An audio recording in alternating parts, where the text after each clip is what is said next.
That one, a gain of 20 and a first down. He's come a long way since his time at Georgia Tech. What did he run at Tech? He ran hitches and go routes, essentially. Yeah. I mean, but he ran them really well. He averaged well over 20 yards a catch while he was there. And he still creates downfield in the NFL. That big body and that willingness to go catch the football. He's pretty impressive. And his friends call him Bebe, the nickname his uncle gave him back in the day. Coming up at the half, a reminder, we go back to Orlando to check in with Jonathan Coachman. He'll have a look back at our first half as well as a look ahead to what's coming up later this week. And he's going to take it in for a Jets touchdown. Robbie Anderson, his third touchdown now on the year as his guys are back within a single score. Now the try here for the extra point. And that's exactly what you're supposed to do with good field position. You make the other side pay when you don't have far to go for the score. And it's up. This is good, and it makes it a 16-10 game now. Just a 4-play drive that time. And it's finished off by a New York Jets touchdown. Now after the touchdown, it's Lachlan Edwards to kick it away. This will be fielded on the back line of the end zone. And no run back here. This will be a touchback, and it comes out to the 25-yard line. Offense marching back onto the field, and our focus shifts here to Sony Michel. He's had it working pretty well here in this first half up until that last drive when he put it on the turf, Charles. So I don't think they want to overreact to that fumble because now you've got a guy that's played so well. You don't want to take him and limit his effectiveness by worrying about it too much. But it wouldn't surprise me at all if we saw him next week at meetings. He'd have a football with him at all times. The big play to start him out has him at the 45 already. Shotgun now for Brady. Caught on the right side by Dorsett. And he'll work it across midfield inside the 45.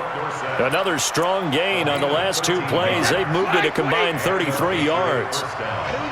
Back-to-back good plays have him on the move on first down.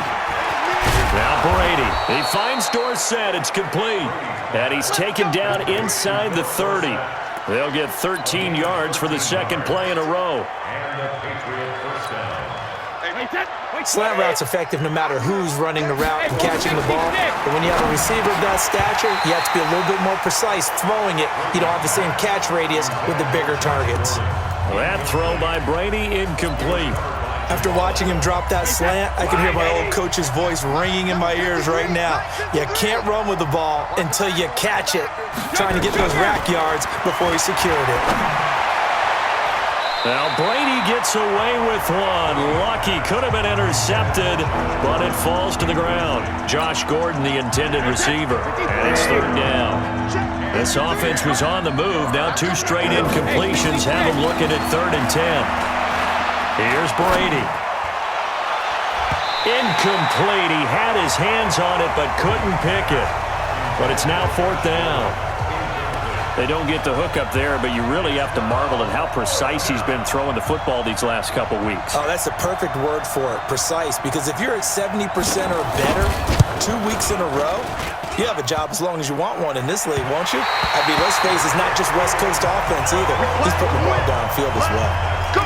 Well, he had that one on target. That's half the battle. The other half of the battle, however, is distance. And he nearly had that, too. But it was a crossbar that said otherwise, and that'll deny him a shot at 3. Check three. You got tight. You got tight right there. On first down, it's Darnold. Crowder's got it over the middle. And he'll be taken down, but not before he works it past the 50. Now the Jets going to use the second of their 3 timeouts as they'll stop it with 40 seconds remaining in this first half. Check my 21. I'm going to run you over. On first down, Darnold. This one caught by Crowder. A gain of 6 there on first. Well, that's what you're looking for when you're wanting to throw the ball downfield. You want one of those guys who can play out on the perimeter, can play out wide, who can not only get open, but when they're covered, can uncover themselves downfield and create catches. A second down pass play there, but it's incomplete.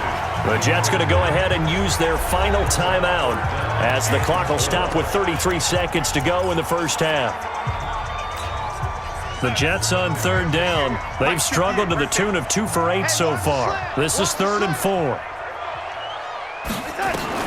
Darnold to throw again. Looking deep downfield. Got a man, it's caught at the 6-yard line. And he'll take this into the end zone. Now, hold on here. We do have a flag down.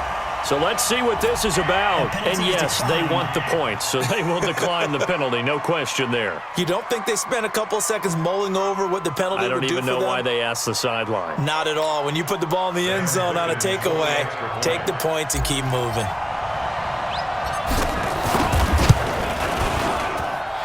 Footing always a concern, but the extra point's up and good. And that will give them the lead here as we get on towards halftime. Now after the touchdown, it's Lachlan Edwards to kick it away. This will be taken to the back of the end zone. And not wanting to risk anything here late in the half, he'll just take a knee and they'll bring the football out to the 25. And just 25 seconds to go in the half now as they've got it 1st and 10. They'll indeed try to run it out as they start on the ground. And he'll work this back to right around the line of scrimmage and surrender there. Call it no gain on the play, and it'll be 2nd down. Well, they had the run for no gain. Now they'll try again from the 25 on 2nd and 10. And he will lose yardage.